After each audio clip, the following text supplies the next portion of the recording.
Yazid को तो बुरा सिर्फ मुअर्रिखीन ने कहा है, मुहद्दिसीन ने नहीं कहा। मैंने कहा रसूलुल्लाह ने कहा है। पिछले साल बहुत ढेर सारे हवाले हमने पढ़ चुके हैं। मुअर्रिखीन ने सिर्फ वो तो उन्होंने हुजूर से सुन के कहा है, हुजूर अलैहिस्सलाम को पढ़ के कहा है, वरना यजीद की कोई हैसियत नहीं है। यजीद पलीत की हैसियत क्या है? लोग कहाँ उसको खड़ा करते मेरे इमाम के सामने।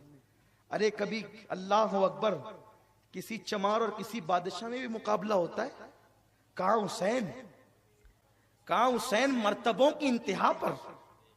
मैं हुसैन को अर्श के बराबर नहीं मानता हूं, मैं हुसैन को अर्श के बराबर नहीं मानता हूं, इसलिए कि मेरा दिल ही नहीं भरता। और इसका हवाला इंशाअल्लाह मैं आगे की महफिलों में पेश करूंगा।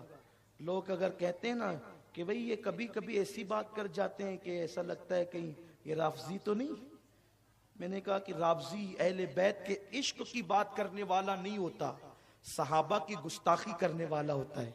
और सहाबा हमारे आका हैं, क्योंकि वो हमारे हुजूर के गुलाम हैं।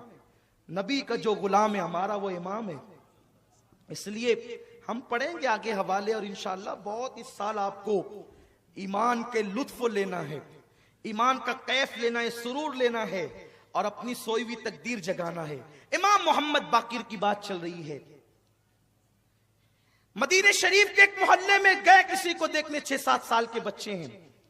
किसी ने इमाम मोहम्मद बाकिर से कहा, है हजरत बाकिर, इस मोहल्ले में आपके नाना के सहाबी हजरत जाबिर रहते हैं, क्या ख्याल है? हजरत जाबिर इतने बूढ़े हो गए थे, हजरत जाबिर बुढ़ापे की उस मंजिल पर पहुंच गए थे कि हजरत जाबिर अब मस्जिद नबवी नहीं आ सकते थे, नाबीना हो गए थे। इसलिए अब तक इमाम मोहम्मद बाकिर ने हजरत जाबिर की जियारत नहीं की। ये हजरत जाबिर कौन है, मैं बहुत लंबा चौड़ा इनका तारुफ किसी महफिल में करा चुका हूं, सिर्फ यहां वक्त कम है इसलिए सिर्फ आगे बात पेश करता हूं। बस ये वही जाबिर है जिन्होंने जंगे खंदक के मौके पर हुजूर को दावत दी थी, आधा किलो जौ, एक बकरी ज़िबा की, साथ में नबी के सारी फौज खाने आई थी। हुए जाबिर हैरान, किया आका ने फरमान, खाना खत्म ना होगा खिलाए जा। तो बात वो भी पढ़ दो शाह अब्दुल अजीज साहब वाली, और ये भी बात मुकम्मल कर दो ताकि बात खत्म हो जाए। शाह अब्दुल अजीज साहब से किसी ने पूछा कि न्याज बनाना कैसा, हुसैन पाक की न्याज बनाना कैसा? हजरत शाह अब्दुल अजीज कहते हैं, जब मुहर्रम की 10 तारीख आती है तो मैं अपने मदरसे की छुट्टी दे देता हूं। मेरे मदरसे की छुट्टी हो जाती है। किस मदरसे की छुट्टी? जिसमें शाह फजल खैराबादी जैसा इमामुल मंतिक पढ़ता है और बड़े बड़े लोग पढ़ते हैं। कहा मैं मदरसे की छुट्टी देता हूं। तो मदरसे की छुट्टी आप क्यों देते? आशूरा के दिन इसलिए कि वो रसूलुल्लाह के दौर से मोहतरम है और पहले से मोहतरम है। इसलिए कि आशूरा की फजीलत तो यही है ना कि हुजूर के दौर में भी हुजूर उसको फजीलत बयान करते थे। वो वही दिन है कि नूह की कश्ती को किनारा मिला, आदम की दुआ कबूल हुई। तो शाह साहब आप इसलिए छुट्टी देते हैं कि ये इसलिए?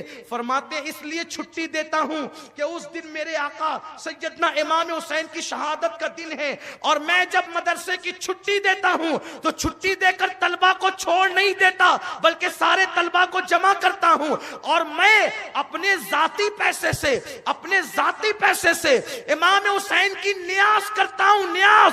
और उधर न्याज तैयार होती है और मैं इमाम हुसैन की शहादत पढ़ता हूं, इमाम हुसैन का जिक्र पढ़ता हूं, और फिर ये होता है उधर न्याज बन रही है, इधर शहादत हुसैन का जिक्र हो रहा है। जब न्याज आ जाती है फरमाते हैं मैं इमाम हुसैन की बारगाह में फातिहा पढ़ता हूं, खाना सामने रखकर फातिहा पढ़ता हूं। फिर फौरन फातिहा के बाद खाना नहीं होता, हम सब लोग उठ करके खड़े हो जाते हैं, और खड़े हो करके फिर हम इमाम हुसैन पर और करबला वालों पे सलाम पढ़ते हैं। सिर्फ नबी पर नहीं, आले नबी पर भी सलाम पढ़ते हैं। फरमाते हैं जब मैं हुसैन पर करबला का तसव्वुर करके सलाम पढ़ रहा होता हूं तो उस वक्त मैं अपने दिल के करीब इमाम हुसैन को पाता हूं, इमाम हुसैन की कुर्बत महसूस करता हूं। ये शाह अब्दुल अजीज साहब, न्याज का तसव्वुर यहां से, शरबत का जिक्र यहां से है। इमाम मोहम्मद बाकिर रदी अल्लाह तबारक व तआला अन्हु, किसी ने कहा हज़रत जाबिर आपके नाना के सहाबी हैं, इसी मोहल्ले में रहते हैं। कहा मैं अपने नाना की सहाबी को देखना चाहता हूं, जियारत करना चाहता हूं। उनसे कहो अगर वो इजाजत दे तो मैं आ सकता हूं। इजाजत है, आ सकता हूं। एक खादिम गया, ए हजरत जाबिर, इमाम मोहम्मद बाकिर जो इमाम ज़ैनुल के बेटे हैं ना, आपसे मिलना चाहते हैं। और वो आपके मोहल्ले में आए हैं। आप गुस्से में आ गए, तुम लोग क्या करते हो? अभी आकर मुझे कह रहे हो कि वो मिलना चाहते हैं। अरे मेरे मोहल्ले में आए थे तो पहले ही मुझे बता देते।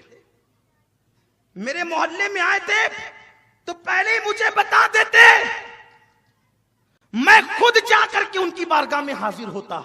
क्योंकि वो हैं 6-7 साल के बच्चे, लेकिन उनकी रगों में नबी का खून है, अहले बैत है, वो हुजूर की औलाद है।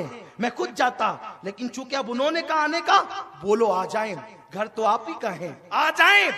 और फरमाया जब वो निकलने लगे उठ करके मेरे यहां आने के लिए, मुझे इत्तला कर देना, वो वहां से निकलेंगे, मैं ताजीम के लिए यहां से खड़ा हो जाऊंगा।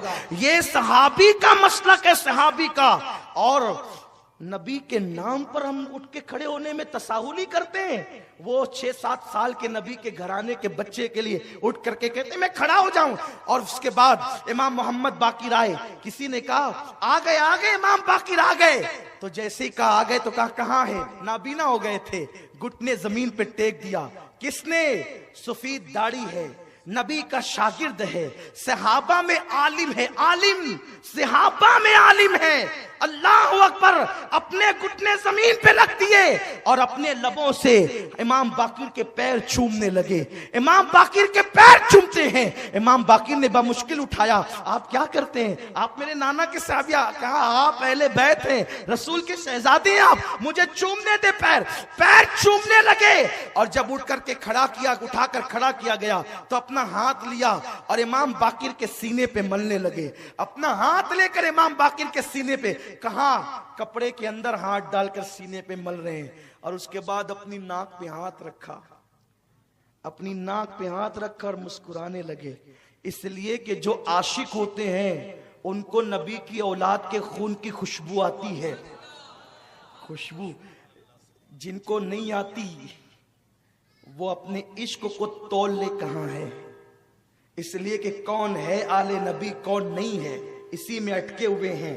तुम्हारी नाक ईमान की बंद है, ईमान हो तो नाक हो ना। खुशबू इमाम अहले सुन्नत को आई थी ना, आपने वो वाकया सुन रखा है। वक्त खत्म हो रहा है, बल्कि खत्म हो गया है, जल्दी खत्म करना है। 5 मिनट पहले हमारी शर्त ये है, खत्म हो जाएगी गुफ्तगू। सीने पे हाथ मला किसने? जाबिर ने। बूढ़े हैं, इल्म वाले, बहुत बड़े आलिम हैं, सहाबी हैं, हुजूर के शागिर्द हैं। और नाक पे हाथ रख करके खुशबू सूंघी। और उसके बाद कहा मोहम्मद बाकिर शहजादे, जरा अपना कान मेरे मुंह के पास तो लाओ। इमाम बाकिर ने कान ले गए। जी फरमाइए, क्या कहना चाहते हैं?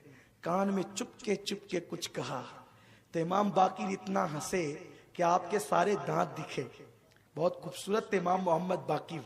कभी इंशाल्लाह बताऊंगा कितने खूबसूरत थे। इतने खूबसूरत थे कि जवानी में चेहरे पे पर्दा डालना पड़ता था। कभी इंशाल्लाह इस पर गुफ्तगू होगी। तेरी नस्ले पाक में है, बच्चा बच्चा नूर का, तू है ऐने नूर, तेरा सब घराना नूर का। इमाम बाकिर के कान में कुछ कहा, इतना हंसे कि दांत सब दिखे, चमक वाले दांत सब दिखे। इमाम बाकिर ने कहा अच्छा अब मैं चलता हूँ। इमाम हजरत जाबिर ने कहा ठीक है। और जब ये निकले शागिर्दों ने घेर लिया। ए जाबिर, आपने इमाम मोहम्मद बाकिर को क्या कहा, हमें बता दें। हजरत जाबिर कहते हैं लोगों तुम्हें क्या बताऊं, एक दिन मैं हुजूर से मिलने गया था, आका से मुलाकात के लिए गया था। हुजूर भी अकेले थे, मैं भी अकेला था, जाकर के बैठ गया। हुजूर ने कहा जाबिर, अल्लाह तुझे बड़ी लंबी उम्र देगा। अल्लाह तुझे, गैब दा नबी करे, अल्लाह तुझे लंबी उम्र देगा, लंबी उम्र देगा अल्लाह तुझे। इतनी लंबी तू मेरे हुसैन की जवानी देखेगा, उसकी शादी देखेगा, फिर उसका बेटा ज़ैनुल आबिदीन देखेगा, और उसका बेटा मोहम्मद बाकिर पैदा होगा, उसको भी तू देखेगा। तेरी उम्र इतनी लंबी होगी और एक दिन मेरा बाकिर तेरे घर आएगा। ओ जाबिर, मैं तो आता रहा हूं, मेरे बेटे के बेटे का बेटा भी तेरे घर आएगा। अल्लाह तुझे इतनी लंबी उम्र देगा। जब मोहम्मद बाकिर आएगा ना तेरे घर पे, तो उसके कान में मेरा सलाम कह देना कि तेरे नाना ने बाकिर तुझे सलाम कहा है, तेरे नाना ने तुझे सलाम कहा है। तो कहा मैं बहुत बेफिक्र था कि मुझे मौत नहीं आएगी, नहीं आएगी, नहीं आएगी, नहीं आएगी। क्यों?